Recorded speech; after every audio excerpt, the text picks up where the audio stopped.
pergi melawat rumah Mak Jah. Okey, nama saya Naidatul Khatijah binti Mahmud Al-Ayah Kasim. Nombor matrik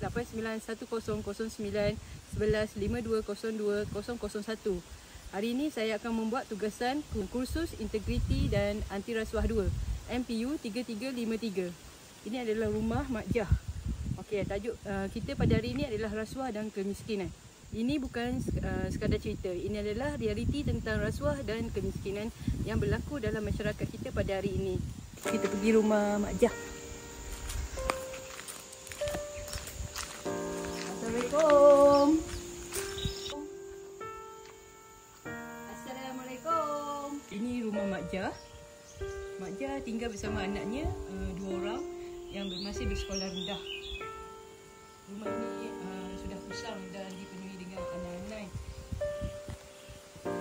Mak Jah sangat terkesan sebab rasuah dan kemiskinan yang melanda keluarganya. Rasuah meragut hak, merosakkan kehidupan dan mewariskan penderitaan dari satu generasi ke generasi yang lain. Bagaimana rasuah menyebabkan kemiskinan?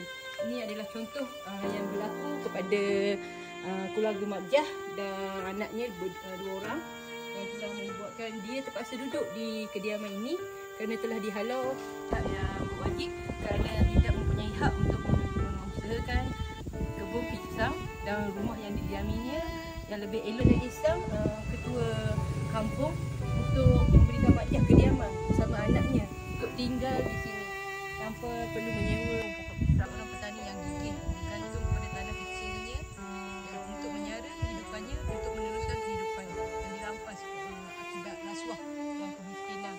Mak Jah tiada hak untuk meneruskan lagi kebun ini kerana penama telah bertukar.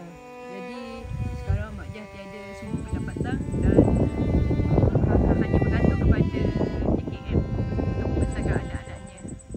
Sejak kebelakangan ini Mak Jah seringkali jatuh sakit, tetapi tanpa wang rawatan hanyalah mimpi. Rasuah telah meragut segalanya daripada mereka. Inilah realiti yang dialami oleh Mak Jah dan keluarga.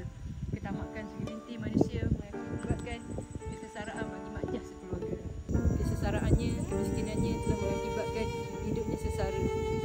Mak Jah adalah wajah-wajah rakyat biasa yang berjuang menentang rasuah. Tapi kita boleh mengubah keadaan ini dengan menolak rasuah, menuntut keadilan dan memperjuangkan hak kita. Kita mampu membina masa depan yang lebih cerah. Bersama-sama membateras rasuah, membasmi kemiskinan. Pilihan ada di tangan kita. Katakan tidak kepada rasuah. Kita boleh mengubah keadaan ini dengan mengatakan tidak kepada rasuah. Negara kita yang tercinta.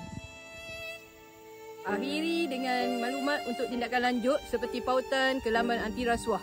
Bukan rasuah di www.sprm.gov.my.